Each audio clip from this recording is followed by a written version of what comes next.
আমার প্রিয় ঢাকার গাজীপুরবাসী, কেমন আছেন আপনারা সবাই? আলহামদুলিল্লাহ, আল্লাহর শুকরিয়া, আমি অনেক ভালো আছি। গাজীপুর হচ্ছে পুরো বাংলাদেশের হার্ট তথা হৃদয়। গাজীপুর জেলা যদি ঠিক থাকে, ঠিক থাকবে আমার পুরো বাংলাদেশ। গাজীপুর যদি অচল হয়ে যায়, অচল হয়ে যাবে পুরো বাংলাদেশ। এর কারণ হলো বাংলাদেশের অর্থনৈতিক চাকা যেই জেলার মাধ্যমে সবচেয়ে বেশি সচল থাকে তার নাম হচ্ছে গাজীপুর জেলা। গাজীপুরে রয়েছে আমাদের গার্মেন্টস, গাজীপুরে আমাদের রয়েছে বিশাল বড় বড় টেক্সটাইল। গাজীপুরের মানুষ ব্যবসায়ী মানুষ। গাজীপুর এমন একটা জেলা, যেই জেলা যদি অচল হয়ে যায়, বাংলাদেশের অর্থনৈতিক চাকাটাও অচল হয়ে যাবে গাজীপুরের ভাই। এখানে রয়েছে লাখো লাখো শ্রমিক যারা মাথার ঘাম পায়ে ফেলে কাজ করে খায়। তারা মানুষের কাছে হাত পেতে খায় না, হালালভাবে শ্রম ঝরিয়ে টাকা কামাই করে, ঠিক কিনা বলেন? তো আমি আমার গাজীপুরকে নিয়ে বড্ড গৌরব ফিল করি। ইভেন আপনারা জানলে অবাক হয়ে যাবেন, গাজীপুরের যে রাস্তা, এই রাস্তা যদি বন্ধ হয়ে যায় পুরো উত্তরবঙ্গ অচল হয়ে যাবে। যদি কেউ ঢাকাতে আসতে হয়, উত্তরবঙ্গ যদি হয়ে কেউ ঢাকা আসে, ঢাকার প্রবেশ পথে গাজীপুর ছাড়া কেউ প্রবেশ করতে পারবে না। এটা আমার গাজীপুর। অতএব এটা সেই গাজীপুরের মাটি। সবাইকে আমি আবদার রাখবো, আমরা যেহেতু কাজে কর্মে ভেরি অ্যাক্টিভ, আলোচনা শোনার ক্ষেত্রেও আমাদেরকে হতে হবে ভেরি অ্যাক্টিভ। আমি একটা প্রশ্ন করতে চাই, আমার কথা কি বোঝা যায় নাকি যায় না? আমি আমার চোখ যত দূর যাচ্ছে, if I am not making any mistake, যদি আমার কোনো ভুল না হয়, আমার মনে হচ্ছে আজকের মাহফিলে যত শ্রোতা এসেছে ৯৫ বেশি আমার কলিজার টুকরা যুবক ভাইয়ের আজকের মাহফিলে এসেছে। আমি একটা কথা শুরুতে বলতে চাই, যা আমি বলতে চাই নাই, বাট বলতে আজকে বাধ্য হচ্ছি। আমি আশা রাখবো আপনারা হুঙ্কার দিয়ে, সিংহের মতো গর্জন দিয়ে আমার কথার সাধুবাদ জানাবেন। দেখা যাক গাজীপুরবাসীর গলার জোর কত কম এবং কত বেশি। আমি আসিফ হুজুর আমার মাহফিলে কয়েকদিন আগে একটা বাধা পেয়েছিলাম, একজন আমাকে বাধা দিয়েছিলেন। আমি যেটা বলতে চাই সেটা হলো এই রকম, আমি যখন এই রাস্তা ক্রস করছিলাম, আমি শুনছিলাম বিভিন্ন কলিজার টুকরা সম্মানিত ভাইয়েরা বিভিন্নভাবে তারা সম্মানের সাথে, আদবের সাথে, ভালোবাসার সাথে তারা ভোট চেয়েছেন নিজেদের দলের জন্য, তাদের দলকে ক্ষমতায় রাখার জন্য তারা ভোট চেয়েছে। আমি এটার কেন বলছি এটা আগে বুঝতে হবে, then you can comment on this lecture. Otherwise না শুনে না বুঝে রিয়াক্ট করা, এটা কোনো বুদ্ধিমানের কাজ হতে পারে না। Let me finish my speech first. আগে আমার কথাটা শেষ করতে দেন। আমার প্রশ্ন এই জাতির কাছে, রাজনৈতিক নেতা যদি আমাদের তাফসির মাহফিলে এসে তার দলের জন্য ভোট চাইতে পারে, আমার প্রশ্ন, আমরা কোরআনের ধারক বাহক, আমরা মাহফিলের আলোচক, আমরা মাহফিলের বক্তা, আমরা যদি আমাদের স্টেজের চেয়ারে বসে বলি আল্লাহর জমিন চলবে আল্লাহর কোরআনের সংবিধান দিয়ে, তবে অনেকের গায়ে জ্বালা শুরু হয়ে যায় কেন? আপনি যদি আপনার দলের জন্য ভোট চাওয়ার পরে রাজনীতি না হয়ে যায়, আপনি যদি দলের জন্য ভোট চাওয়ার পরে কোনো বাধা আমরা না দেই, আমরা যদি বলি রাজনীতি যদি করতে হয় কোরআন দিয়ে করতে হবে, রাজনীতি যদি করতে হয় শরীয়তের আইন অনুযায়ী করতে হবে, এই কথা বললে আমাদেরকে বাধা দেওয়া হয় কেন? অতএব গাজীপুরের জমিন থেকে স্পষ্ট ভাষায় বলছি, এখানে বিএনপি আছেন, জামাত ইসলাম আছেন, চরমোনাই আছেন, হেফাজত আছেন, কওমি আছেন, আলিয়া আছেন। I respect everyone, I salute everyone from my heart. সবাইকে আমি আমার কলিজার থেকে সম্মান জানাই। তবে মাথায় রাখবেন, রাজনৈতিক চিন্তা আমাদের ভিন্ন হতে পারে, আমাদের ধর্ম কিন্তু এক, আমাদের নবী কিন্তু এক, আমাদের রব কিন্তু এক, আমাদের ধর্মীয় গ্রন্থ কিন্তু এক। অতএব হাতে হাত রাখেন, বুকে বুক মিলান, আগামীর বাংলাদেশ চলবে আল্লাহর কোরআনের সংবিধান দিয়ে। হাত তুলে বলো সবাই, ঠিক কিনা?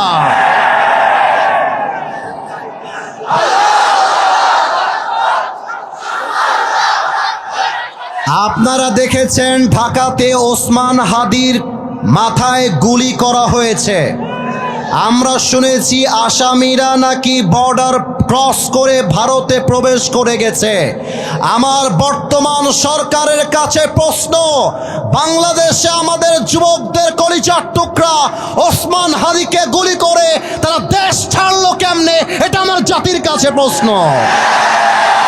আপনারা যদি জামাত বিএনপির মারামারি বন্ধ করেন, হুজুরে হুজুরে চুলকানি বন্ধ করেন, হাতে হাত রেখে কাজ করতে পারেন, আমি আসিফ হুজুর আমার বুকের পাটার সমস্ত শক্তিকে এক করে বলছি, আওয়ামী লীগ তো দূরের কথা, আগামীতে নব্য কোনো ফেসিবাদ এই বাংলার মাটিতে তৈরি হবে না ইনশাআল্লাহ।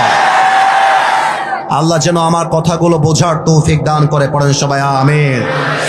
আপনাদের বউ আছে কার কার, তারা একটু হাত তোলেন। আপনাদের বউ আছে, মাশাআল্লাহ, হাত নামান। এবার কপাল পোড়া যারা, হতভাগা যারা, সিঙ্গেল যারা, তারা একটু হাত তোলো। ইন্না লিল্লাহ। তোমাদের কারো বউ নাই? সত্যি নাই গো? আল্লাহ তুমি সমস্ত যুবককে নেককার দিনদার বউ দিয়ে দাও। পড়েন সবাই আমিন। এই যে আমিন কয় নাই, ওই শালা বউ পাবে না, মজা করে বললাম। পড়েন সবাই আওয়াজ দিয়া আমিন। আমার একটা ওয়াজে রংপুরের মাঠে আমি বলেছিলাম যে শীতকালে কম্বল দিয়ে শীত দূর হবে না, ল্যাব দিয়ে শীত দূর হবে না। যুবকদের শীত দূর করবে একমাত্র তার বউ। যুবক ভাইরা, বাবারা বোঝে না, বাবারা বোঝে না, খালি কয় নিজের পায়ে দাঁড়িয়ে বিয়ে কর। আর কিছু মেয়ে আছে দেখবা টাকা ছাড়া বিয়ের পিড়িতে বসতে চায় না। অনেক মেয়ে ঢাকা শহরে এমনও আছে আমি দেখেছি, টাকা পাইলে আর সরকারি চাকরি পাইলে বুইরা টাকলার সাথেও অনেকে বিয়ের পিড়িতে বসে যায়। এটা যুবকদের মনের মধ্যে আগুন জ্বালিয়ে দেয়। আল্লাহ তুমি যুবকদের মনের কষ্টকে বউ দিয়ে দূর করে দাও। পড়েন সবাই আমিন। আমরা তিনটা স্লোগান দিব আল্লাহর নামে। প্রথম তাকবীর দিবেন বিবাহিত ভাইরা, দ্বিতীয় তাকবীর দিবেন আমার প্রিয় সিঙ্গেল ভাইরা। আমি দেখতে চাই আজকের মাহফিলে কার গায়ের জোর কত বেশি। বিবাহিত ভাই যারা এসেছেন একটু কাশি দেন। বাবারে বাবা, আজকে বিবাহিতরা তো দেখছি আগুন জ্বালায় দিবে। বিবাহিত ভাইরা আমি বলবো লিল্লাহি তাকবীর, আপনারা বলবেন আওয়াজ দিয়ে আল্লাহু আকবার। দেখা যাক কারা নাম্বার কত বেশি পায়। প্রথমে বিবাহিত ভাইদের পালা। It's time for the married people. বিবাহিত ভাইরা অ্যাক্টিভ হয়ে যান। সিঙ্গেল ভাইরা তোমাদের টাইম আসে নাই, তবে ভেরি সুন আসবে।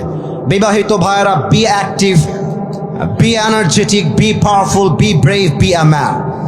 গায়ের জোর দিয়ে তাকবীর দিবেন বিবাহিত ভাইরা। লিল্লাহি তাকবীর। আপনারা নাম্বার পেয়েছেন আমার পক্ষ থেকে 80। এটা আমার পক্ষ থেকে আপনাদের জন্য এই বছরে হাইয়েস্ট নাম্বার। এই নাম্বার পুরো বাংলাদেশে কেউ ক্রস করতে পারে নাই। এবার সিঙ্গেলদের পালা। সিঙ্গেলরা টাকা 80 মারো। দেখা যাক কারা জিতে আজকের এই মাহফিলে। সিঙ্গেল ভাইরা তোমাদের গায়ের জোর আজকে তাকবীর দিয়ে প্রমাণ করতে হবে। সিঙ্গেল ভাইরা তাকবীর দাও, নারায়ে তাকবীর। বিবাহিত ভাইরা আমাকে মাফ করে দিন। আমার মনে হয় কি জানেন, আমার মনে হয় গাজীপুরের কোনাবাড়ির আজকের এই মাহফিলে সিঙ্গেলরা 95 নাম্বার বেশি পেয়ে পাস করেছে। বউ নাই তো গায়ে অনেক জ্বালা। আচ্ছা, এবার কোনো ভাগাভাগি নেই, আর কোনো মজা হবে না। We have to be serious. I will be serious. You must be serious. আমরা প্রত্যেকটা কথা কোরআনের দলিল ভিত্তিক, হাদিসের রেফারেন্স ভিত্তিক কথা বলে আমরা আজ পুরো আলোচনাটা শেষ পর্যন্ত করতে চাই। এবার সবাই মিলে তাকবীর দিবেন, শেষ তাকবীর।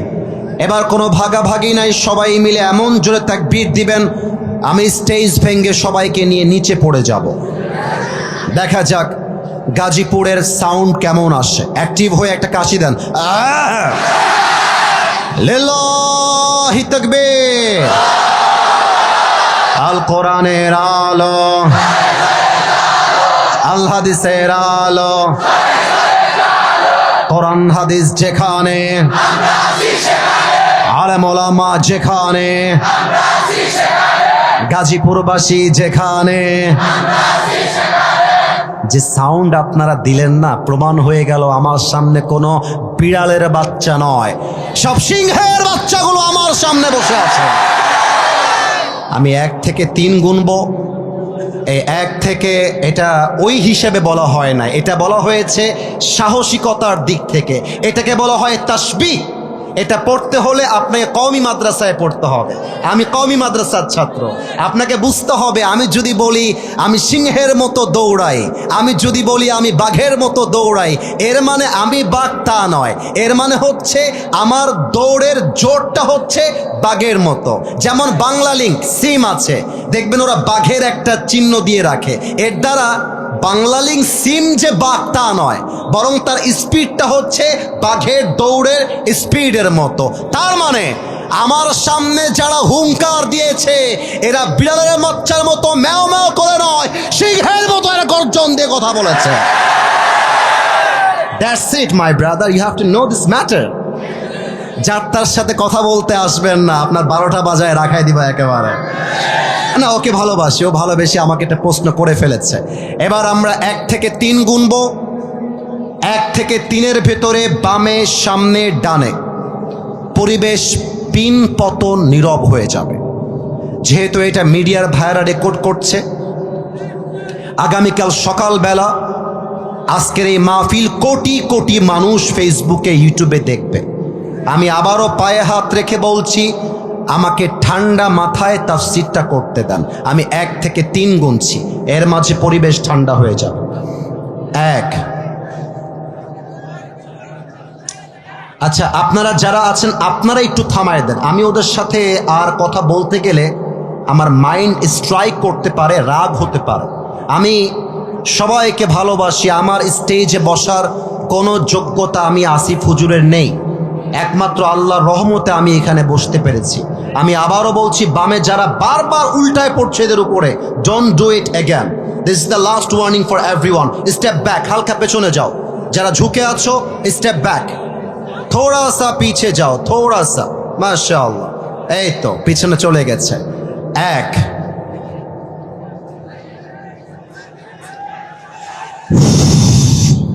আপনারা আমার দিকে তাকান, আপনারা আমার দিকে তাকান। আমি 1 থেকে 3 গুনছি। ওরা যদি আসলেই মুসলমান ঘরের সন্তান হয়, they will be keep quiet, ওরা চুপ হয়ে যাবে। দেখা যাক ওরা আসলেই মুসলমান ঘরের সন্তান কিনা। 1। আস্তাগফিরুল্লাহ, আস্তাগফিরুল্লাহ, আস্তাগফিরুল্লাহ। 2। আস্তাগফিরুল্লাহ। 3। গাজীপুরবাসী, একটা কথা সিরিয়াস হয়ে বলছি, আমার চেহারা দেখার জন্য যারা এসেছেন, change your intention right now. নিয়ত পরিবর্তন করেন। বাংলাদেশে ভাইরাল বক্তার দাম বেশি দেওয়া হয়, আসল আলেমের দাম বাংলাদেশে দেওয়া হয় না। আপনি আমাকে বাদ দিয়ে একজন মাদ্রাসার মুহাদ্দিস নিয়ে আসেন, মাত্র 100 লোক পাবেন, তার বেশি পাবেন না। This is my challenge.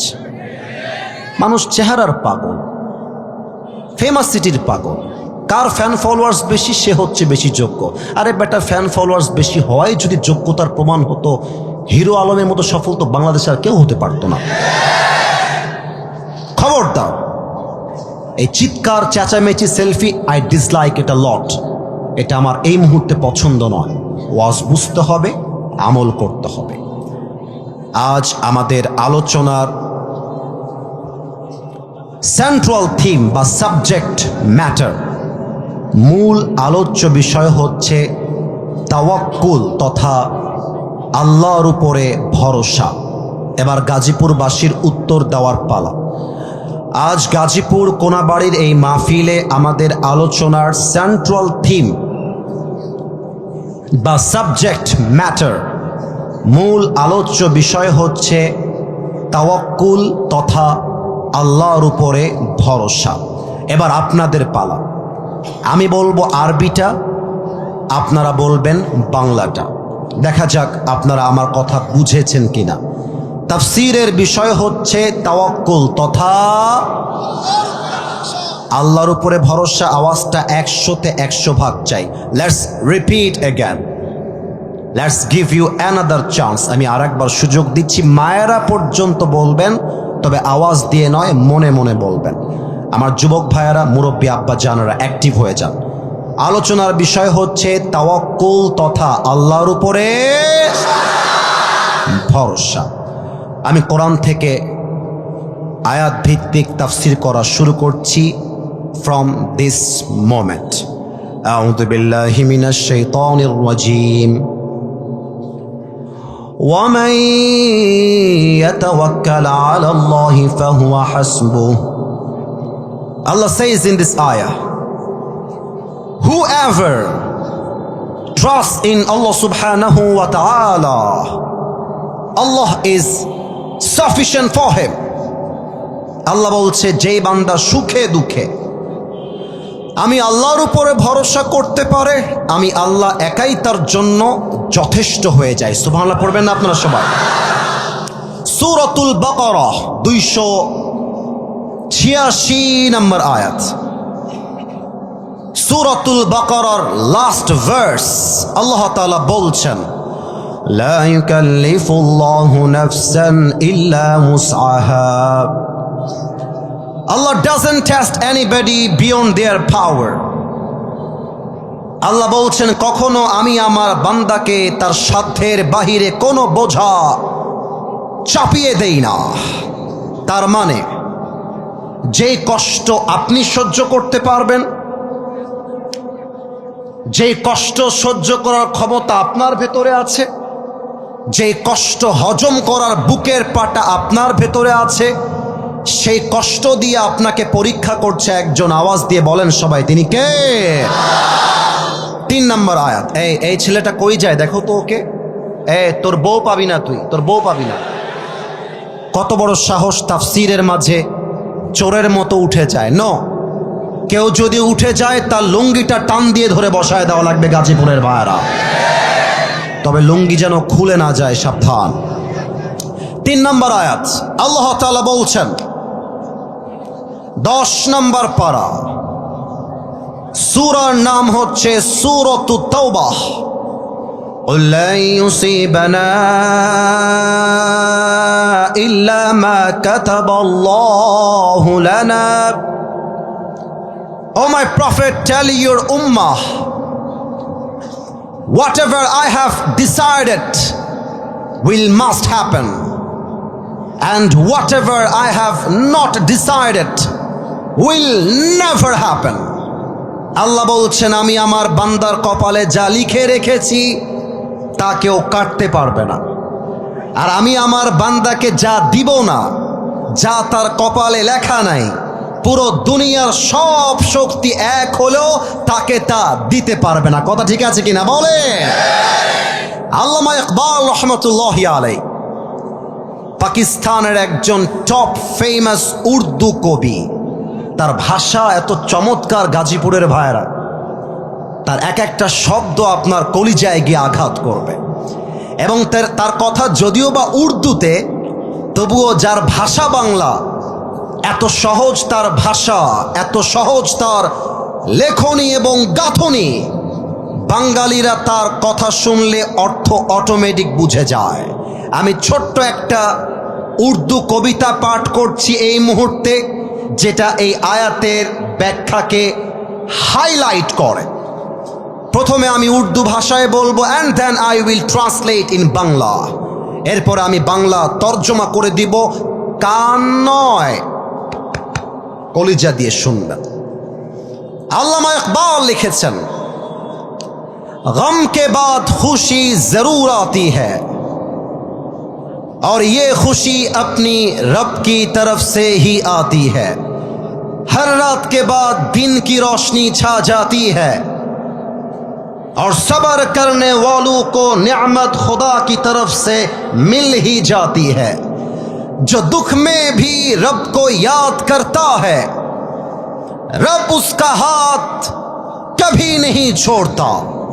जो दुनिया से कुछ ना कहे बस अपनी रब से कहता है, उसकी दुआओं का जवाब हमेशा खामोशी में आता है।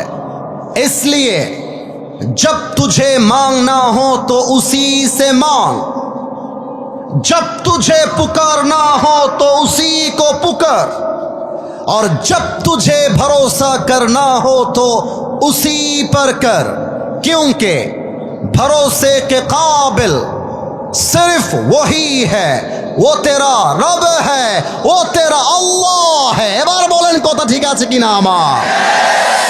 আল্লামা ইকবাল লিখেছেন, কষ্টের পরে সুখ তেমন ভাবে আসে, রাতের পরে দিন যেমন ভাবে আসে। কষ্টের কথা বউকে আগে বলতে যেও না, বন্ধুকে আগে বলতে যেও না। কষ্টের কথা একমাত্র রবের সেজদায় গিয়ে রবকে বলো। আল্লাহ বলছে, তুমি যদি আমাকে ডাকতে পারো, আমি আল্লাহ একাই তোমার জন্য যথেষ্ট হয়ে যাব। কোন সবাই সুবহানাল্লাহ। This is called tawakkul. This is the real meaning of putting your trust on your Lord.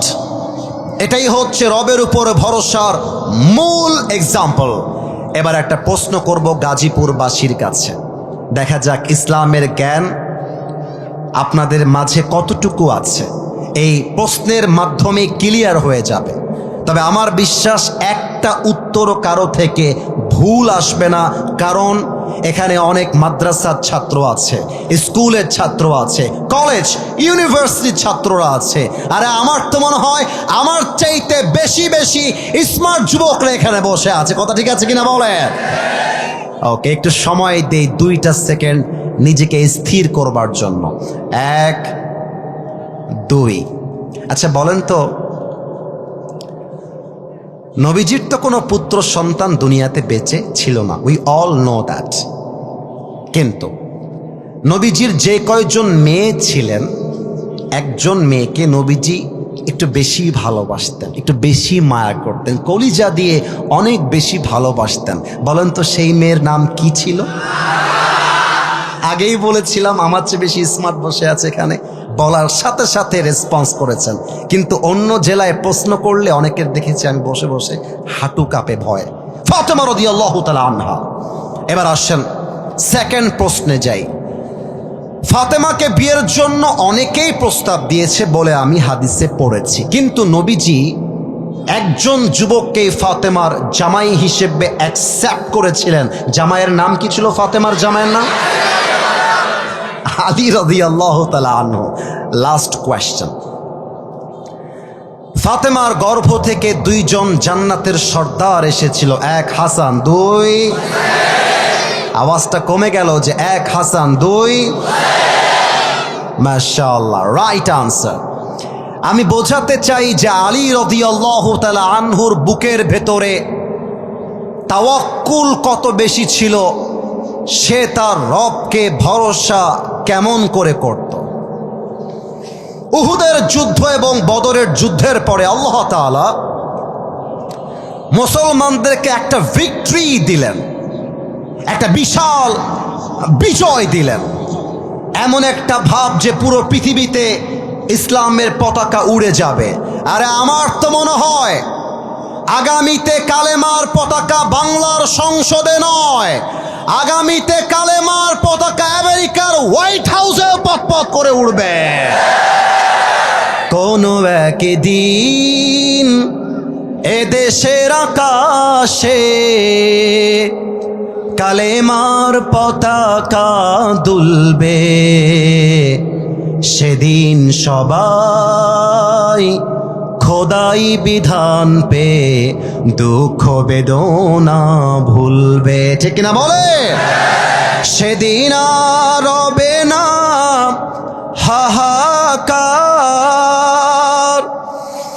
অন্যায় জুলুম অবিচার, থাকবে না অনাচার, দুর্নীতি কদাচার, থাকবে না অনাচার, দুর্নীতি কদাচার, সকলেই শান্তিতে থাকবে। সেদিন সবাই খোদাই বিধান পে দুঃখ বেদনা ভুলবে। একটা জাস্ট লাইন যারা পারেন জাস্ট 30 সেকেন্ডের জন্য ইসলামকে ভালোবেসে আমার সাথে গাইবেন।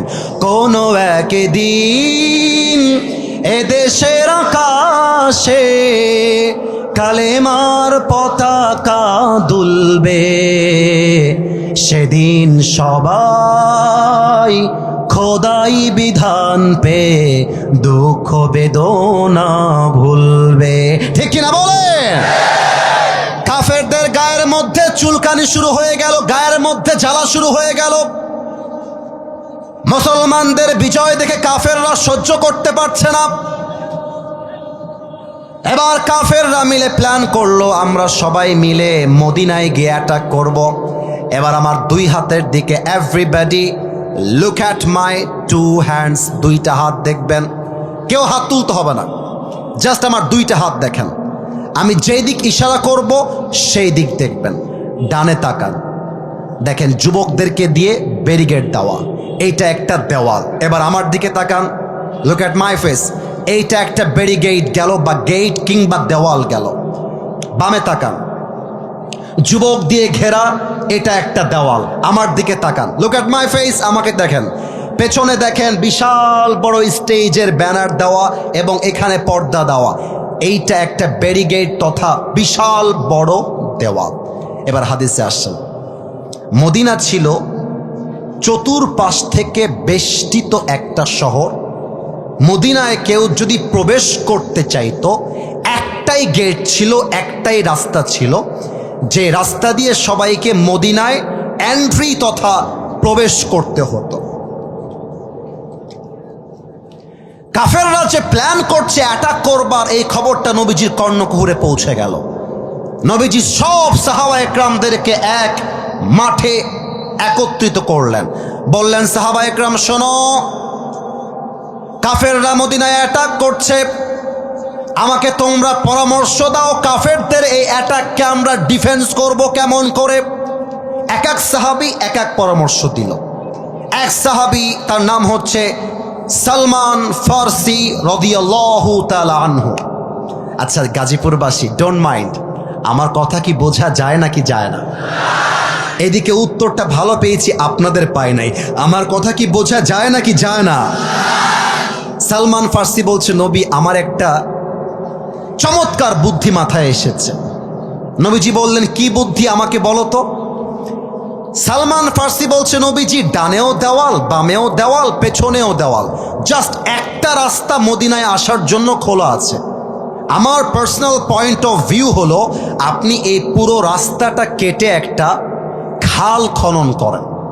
যদি খাল খনন করে দেন, পানি উঠে যাবে, কাফেররা চাইলেও একসাথে মদিনায় অ্যাটাক করতে পারবে না। যেই পরামর্শ সেই কাজ। সাহাবা একরাম সবাই মিলে খাল খনন করা শুরু করে দিয়েছে। কাফেররা যখন কয়েকদিন পরে মদিনায় অ্যাটাক করতে এসেছে, দেখছে মদিনার সামনে প্রবেশ পথে বিশাল লম্বা পানির খাল খনন করা। কাফেররা দেখে অবাক হয়ে গেছে, আরে বাবা, অল্প সময় এই খাল খনন করলো কেমন করে? How come it possible? এটা কেমনে সম্ভব?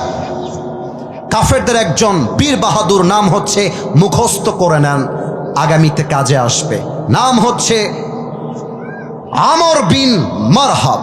নাও ইজ ইয়োর টার্ন। এবার আপনারা বলবেন, চোখে চোখ রাখেন, নাম হলো আমর বিন মারহাব। এবার আপনাদের পালা, বলেন সবাই, আমর বিন মারহাব। সে বলছে, এই পানি টানি দিয়ে আমাকে আটকায় রাখা যাবে না, আমি একা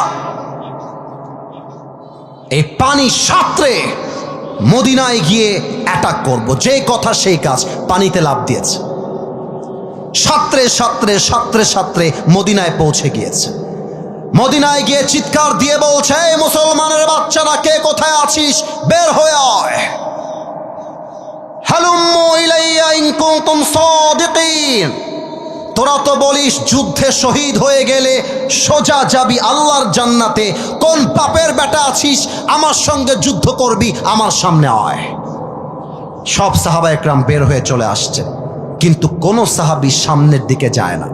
নবীজি বলছে, কি ব্যাপার, কেউ যায় না কেন, ব্যাপার কি, কে যাবা, হাত তুলো। কেউ হাত তোলে নাই। আলী রাদিয়াল্লাহু তাআলা আনহু মাইকটা একটু হঠাৎ একটু খেয়াল রাখবেন, সুন্দর করে এমন করে হাত তুলছে। সুবহানাল্লাহ পড়বেন না আপনারা সবাই? মিয়া ছোট মরিচের ঝাল বেশি। আলীর বয়স মাত্র তখন 23 ইয়ার্স ওল্ড, এত কম বয়স তার, কিন্তু বুকের পাটা দেখেন, তাওয়াক্কুল কাকে বলে তাই দেখেন। নবীজি, আমি যাব। নবীজি বলছে, এই জিলিস ইয়া আলী ফা ইন্নাকা লা তাজালু হাদিসাস সিন্নি, sit down, you are very young in age, বসো। তোমার চাইতে সিনিয়র সাহাবীরা আছে, তারা যুদ্ধ করতে যাবে, তুমি বসো মিয়া, বসো। আলী নবীজির ধমক খেয়ে, আমাকে দেখেন সবাই, চুপচাপ বসে গেছে মাথা নিচু করে। নবীজি বলছে, কে আছো দাঁড়াও। আবার আলী হাত তুলেছে। নবীজি বলছে, আলী বসো বসো, তোমার বয়স কম, বসো। এদিকে আমর বিন মারহাব খুব বাজে একটা কথা বলেছে। এখানে ওলামা ইকরাম আছেন, মাদ্রাসার ছাত্ররা আছেন, দে আর মোর এক্সপিরিয়েন্সড দ্যান মি, আমার চাইতে তারা আরো বেশি ভালো জানে। আমর বিন মারহাব একটা বাজে কথা বলেছে। আমর বিন মারহাব বলছে, তোদের মাঝে কেউ যদি এক বাপের বেটা হয়, কেউ যদি তার মায়ের বুককে খালি করতে চায়, কেউ যদি তার সন্তানকে ইয়াতীম করতে চায়, কেউ যদি তার বউকে বিধবা করতে চায়, আয় আমার সামনে আয়। কেউ হাত তুলে নাই। আলী রাদিয়াল্লাহু তাআলা আনহু কোনার থেকে আবার হাত তুলে দিয়েছে। নবীজি বুঝে গেছে আলীর বয়স কম হতে পারে, বাট তার ভরসা আছে 1 সত্তার উপরে, তিনি কে? আলীকে বলছে, আলী আসো, আমার কাছে আসো। আচ্ছা একটু দেখেন তো, এই পানির বোতল কি দেখা যায়? এরা খুব অ্যাক্টিভ, আপনারা অ্যাক্টিভ নন। Why man, you must be active, active হতে হবে। উত্তর দেন, পানির বোতল দেখা যায় নাকি যায় না? আচ্ছা, এটা কোনো পানির বোতল নয় এই মুহূর্তের জন্য, এইটা এক বিশাল বড় তরবারি, যার নাম হচ্ছে জুলফিকার। নবীজি বলছে, আলী কাম হিয়ার, এদিকে আসো। জুলফিকারটা দিয়ে আলীকে বলছে, ইয়া আলী ইযহাব ফা ইন্নাল্লাহা মাআকা। আলী যাও, যুদ্ধে নেমে পড়ো। বাট যদি তোমার কখনো একটু হতাশ লাগে, মাথায় রাখবা তুমি আলী একা নও, আরে তোমার সঙ্গে তোমার রব রয়েছে, ঠিক কিনা বলে? এবার যে হাদিসটার পার্টটা বলবো, আমাকে একটু পেছনে যাওয়া লাগবে, এই সাউন্ডটা হালকা কানে কম যাবে, কিন্তু যদি আপনি আমাকে দেখে থাকেন কিংবা দেখতে থাকেন, হাদিস বুঝতে কোনো সমস্যা হবে না। ওকে, আমি একটু পেছনে গেলাম, সাউন্ড হালকা কম যাবে, I am so sorry for this situation, but হাদিসটা প্র্যাকটিক্যালি বোঝাতে চাই, এই জন্য পেছনে গেলাম। আমার পাশে আমার মাথার তাজ আমার প্রিয় ভাই বসে আছেন। আমার ভাই যদি আমার চাইতে হাইটে লম্বা হয়, মনে করেন আমার ভাই হাইটে লম্বা হচ্ছে এই লেভেলে, just his height is like this, এরকম এতটুকু উঁচা, আর আমার হাইট হলো এই চেয়ারের এই বরাবর, আমি হলাম গুঠু, আমার ভাই হলো অনেক লম্বা। আলী হচ্ছে হাইটে ছোট, আমর বিন মারহাব হাইটে অনেক লম্বা। তো আমর বিন মারহাবের সামনে যখন আলী এসে দাঁড়িয়েছে, আমর বিন মারহাব যদি আলীকে দেখতে চায়, চোখটা নিচু করতে হবে। Doesn't make any sense. একটা সামান্য ড্রোনের কাছে পাগলা হয়ে গেল। তো একটা মেয়ে দেখলে তোমরা কি করবা? কি করবা তোমরা? ঢাকা শহরে থাকো তোমরা, একটা ড্রোন দেখে এরকম গ্রামের চাচতো ভাইয়ের মতো হাত দেখাইতেছে। What's the hell you are doing there man? What is this? আমার চোখে চোখ রাখো না, it's not a joke, I am very serious. আমার চোখে চোখ রাখো, ড্রোনের কাজ ড্রোনকে করতে দাও, আমার দিকে তাকান। আলী তার সামনে এসে বুকের পাটাকে উঁচু করে দাঁড়িয়ে গিয়েছে। আমর বিন মারহাব তার দিকে তাকিয়ে বলছে, ভাষাটা বোঝার চেষ্টা করবেন। মান্নাং তাইয়ুহাল গোলাম, যদি আমরা বাংলা ভাষায় এটাকে ট্রান্সলেট করি ব্যাপারটা এরকম হবে, এই বাবু তুমি কে গো। এভাবেই আমর বিন মারহাব আলীকে টিটকারি করছে। এটা আমার চাইতে আলেম ওলামা আরো ভালো বুঝবে। টিটকারি, মান্নাং তাইয়ুহাল গোলাম, হু আর ইউ বেবি, তুমি কে গো। তো আলীর গায়ে রক্ত গরম হলে কি হবে? আলী চুপচাপ ভদ্র ভাষায় বলছে, আনাল্লাযী সাম্মাতনি উম্মি হায়দারা, আমি হলাম সেই যুবক যাকে তার মা নাম রেখেছে হায়দারা। পরে আমি ব্যাখ্যা পড়লাম হায়দারা মানে আসলে কি। আমি লুগাত খুলে দেখলাম হায়দারার অর্থ হচ্ছে এমন এক সিংহ যখন সে বনে গিয়ে অ্যাটাক করে, যতক্ষণ পর্যন্ত শিকার না হয় তার অ্যাটাকটা থেমে যায় না। আল্লাহু আকবার। তো আমর বিন মারহাব এই কথা শুনে একটা মুচকি হাসি মেরেছে, বলছে ও তুমি হায়দারা, আরে বেটা তোর আসল নাম কি তাই বল।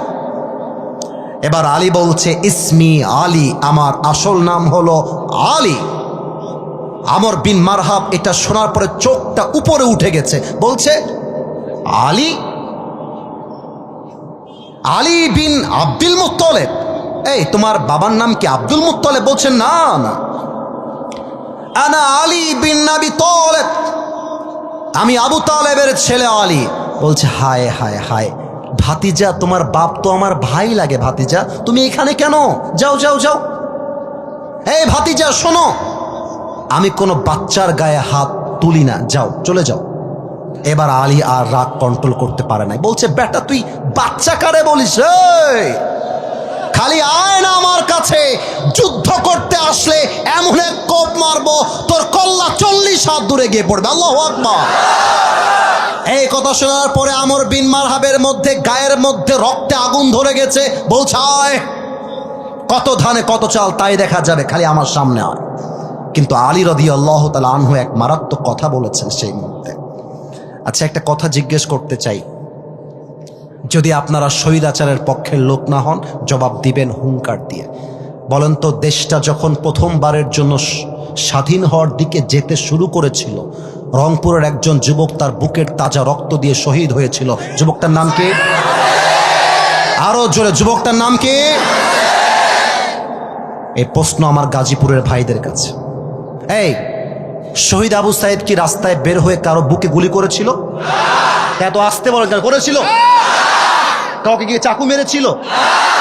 শহীদ আবু সাইদ জাস্ট একটা দাবি করেছিল, কোটার পরিবর্তন চাই, কোটার সংস্কার চাই, দ্যাটস ইট। কিন্তু আপনি যখন আমার ভাইয়ের বুকে গুলি করেছেন, এই গুলি তার গায়ে লাগে না, এই গুলি 18 কোটি মুসলমানদের কলিজায় গিয়ে আঘাত করেছে। আমরা কাউকে মারতে চাই না, কিন্তু যদি কোনো হাত আমার উপরে আগ বাড়িয়ে উঠতে চায়, ওই হাতকে মুসলমান ভেঙ্গে গুড়িয়ে দেয়, এটার নাম ইসলাম। মুসলমান কখনো ফার্স্ট অ্যাটাক করে না, মুসলমান ডিফেন্স অ্যাটাক করে। এটাও ভারতের জন্য মেসেজ। ভারতরা আমাদের স্বাধীনতাকে স্বীকারই করতে চায় না, তারা আমাদেরকে গোলাম মনে করে। তাদেরকে বলবো, যদি তোমরা তোমাদের দেশ থেকে, বাংলাদেশ থেকে পালিয়ে যাওয়া আসামিদেরকে ছেড়ে না দাও, নরেন্দ্র মোদী তুমি যদি তোমার বউকে বাংলাদেশে না পাঠাও, এই বাংলার মাটির থেকে ভারতের এম্বাসি আমরা গুড়িয়ে ফেলবো। যুবক ভাইরা, আমরা দেশ স্বাধীন করেছি দিল্লির গোলামি করবার জন্য নয়, আমরা দেশ স্বাধীন করেছি ভারতের গোলামি করবার জন্য নয়। এই দেশের মাটিতে আমরা ট্যাক্সের পয়সা দিয়ে বসবাস করি, দালালি সহ্য করা যাবে না। যুবক ভাইরা আমার, আলী বলছে তুই আগে আমাকে মার, then I will defence attack on you. আগে তুই আমাকে মার। এবার আমর বিন মারহাব পেছনে গেছে। Two legs are attached together. এটা যুদ্ধের কৌশল। It's a strategy of battle. যুদ্ধ যারা করবে কৌশল জানতে হবে যে আপনি অ্যাটাক করবেন কেমন করে। আমর বিন মারহাব পেছনে গিয়েছে, দুইটা পা একসাথে করেছে, জাস্ট লাইক দিস। তরবারিটা সামনের দিকে এভাবে নিয়েছে, একটা লাফ দিয়েছে। আলী রাদিয়াল্লাহু তাআলা আনহুর ডান কাঁধে এক বিশাল আঘাত করেছে, আর আলী তার ঢালটা ডান কাঁধে ধরে চিৎকার দিয়ে বলছে, হাসবুনাল্লাহু ওয়া নি'মাল ওয়াকিল, নি'মাল মাওলা ওয়া নি'মান নাসির। যে আঘাতে আলীর দেহটা দুই আটখান হয়ে যাবে, আল্লাহর উপরে তাওয়াক্কুল থাকার জন্য আলীর দেহ কাটবে তো দূরের কথা, আলীর জামা পর্যন্ত আঘাতটা স্পর্শ করতে পারে না। এবার আলী বলছে, আমর বিন মারহাব সোনামণি, এবার তুমি রেডি হয়ে যাও, এবার তুমি রেডি হও। আলীর যখন একটা চুল বাঁকা করতে পারে নাই, বাস আমর বিন মারহাবের মধ্যে কলিজা ধুক ধুক ধুক ধুক ধুক করা শুরু হয়ে গেছে। এবার আলী রাদিয়াল্লাহু তাআলা আনহু he has taken just one step back, একটু পেছনে গেছে, পাটা একসাথে করে তরবারি সামনে নিয়ে জুলফিকার তুলে নারায়ে তাকবীর আল্লাহু আকবার বলে আমর বিন মারহাবের মাথার উপরে একটা কোপ দিয়েছে। আমর বিন মারহাবের দেহটা দুই টুকরো হয়ে জমিনে ছিটকে পড়ে গিয়েছে। আমার সামনে টেবিল না থাকলে আজকে হাদিসটা প্র্যাকটিক্যালি দেখাই দিতাম। আমর বিন মারহাবের লাশটা পড়ে আছে, এইটা মনে করেন আমার জুতা, আমার পা। আলী রাদিয়াল্লাহু তাআলা আনহু তার পা দিয়ে লাথি দিয়ে দিয়ে দুইটা দুই দেহকে একসাথে করেছে, আর দেহের উপরে পা তুলে দিয়েছে, বাম পা। বলছে, কাইফা তুকাতিলুনি আনতা তা'বুদু হাজারান ওয়া আনা আবদু রাব্বি মুহাম্মদ। এই বেটা, তুই কারে মারবি? তুই বেটা মূর্তির পূজারি, তুই বেটা পাথর পূজারি, তুই বেটা মূর্তির সামনে মাথা ঝুকাস। আমার এই মাথা একমাত্র রবের সামনে ঝুঁকে, তোর মতো মূর্তির পূজারি, আমার মতো তাওয়াক্কুলকারী ব্যক্তির একটা চুল বা করবার ক্ষমতা তোর কাছে নয়। অতএব আপনারা দেখেছেন জামাত ইসলাম, হেফাজতে ইসলাম, চরমোনাই সহ বিভিন্ন দল আমরা ঐক্য জোট করেছি, হাতে হাত রেখেছি। অনেকে আমাদের দিকে আঙ্গুল দিয়ে বলবে মাদ্রাসার ছাত্ররা মানুষের দানের টাকা খায়। তারা আমাদেরকে বোঝাতে চায় আমাদের কোনো ব্যবসা নাই। তারা আমাদেরকে বলতে চায় মৌলবাদী এই দেশে চলবে না। আল্লামা সাঈদী বলেছিলেন, মৌলবাদী বললে আমরা মোটেও রাগ করি না, কারণ মৌল আসছে মূল থেকে। মূল মানে কোরআন, মূল মানে হাদিস, মূল মানে আল্লাহ, মূল মানে হিজ লাস্ট মেসেঞ্জার মুহাম্মদ সাল্লাল্লাহু আলাইহি ওয়াসাল্লাম। যারা আমাদেরকে মৌলবাদী বলে গালি দাও, আমরা হলাম মূলবাদী, তোমরা সব আগাবাদী। আর মাথায় রাখতে হবে, গাছের আগায় শক্তি বেশি নয়, গাছের গোড়ায় শক্তি বেশি হবে। যারা গাছের আগায় বসে আছো, চুপচাপ বসে থাকো। বেশি বাড়াবাড়ি করলে 16 কোটি মানুষ মিলে গাছের গোড়ায় একটা ঝাঁকুনি মারবে, মামুর বাড়ি দিল্লি গিয়ে পড়বা, দিল্লি গিয়ে তারা পড়েছে। অতএব মৌলবাদী বলে বলে আমাদেরকে দমায় দেওয়া যাবে না। এক আজহারিকে তোমরা দেশ ছাড়া করে বিদেশে পাঠিয়েছিলে, মাথায় রাখবা আজকে আজহারি দেশের মাটিতে বুক ফুলিয়ে চলছে। যারা তাড়িয়েছিল তারা দেশ ছেড়ে পালিয়ে গিয়েছে। আল্লামা মামুনুল হক সাহেবকে নারীর কেলেঙ্কারি দিয়ে জেলখানায় বন্দি করেছিল। এখন মামুনুল হক নামটাই বাংলাদেশে ব্র্যান্ড হয়ে গেছে। মামুনুল হকের নাম বলার জন্য ছবি লাগে না, ভিডিও লাগে না, একটা মামুনুল হকের নাম শুনলে লক্ষ মানুষ সমাগম হয়ে যায়। অতএব আমি আজকের গাজীপুরের মাহফিল থেকে স্পষ্ট ভাষায় বলছি, এই গাজীপুরের মাটি এটা ইসলামের ঘাঁটি। 5 আগস্টের পূর্বে আমার যুবক ভাইয়েরা বুকের তাজা রক্ত দিয়ে গাজীপুরের জমিনকে তারা স্বাধীন করে ছেড়েছে। অতএব একটাই কথা, আমাদের বুকে আল্লাহর উপরে ভরসা আছে।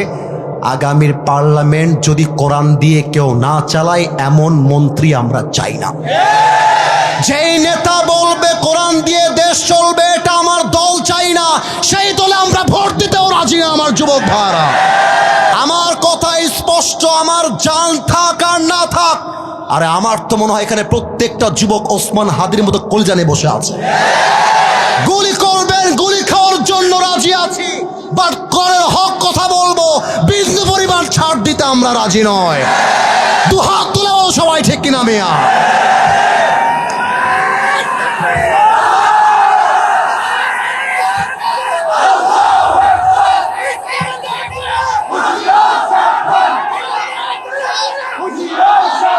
প্রিয় গাজীপুরবাসী, আমাকে আমার কথা শেষ করতে দেন। I'm going to end my speech right here. আমি এখনই আমার কথা শেষ করতে চাই। আলেম ওলামাদেরকে বলবো, আগামীতে ইসলামের দেশ গড়বার যে সুযোগ পেয়েছেন, আগামী 50 বছরে সেই সুযোগ আর আসবে না। অতএব কওমি আলিয়া ভুলে যান, জামাত ইসলাম চরমোনাই ভুলে যান, হাতে হাত রাখেন। আগামীর বাংলাদেশ ইসলামের বাংলাদেশ, আগামীর বাংলাদেশ আলেম ওলামার বাংলাদেশ, আগামীর বাংলাদেশ দাড়ি টুপিওয়ালাদের বাংলাদেশ। ঠিক কিনা বলে? আল্লাহ যেন সবাইকে কবুল করে। পড়েন সবাই আমিন। সবাই 2 হাত তুলেন, তাকবীর দিয়ে দোয়া হবে। নারে তাকবীর, নারে তাকবীর। আমাদের একজন ভাই শাহ আলম বকশী, দাড়িপাল্লা, গাজীপুর 1 সালাম জানিয়েছেন। আল্লাহ ওনাকে নেক হায়াত দান করুক। পড়েন সবাই আমিন।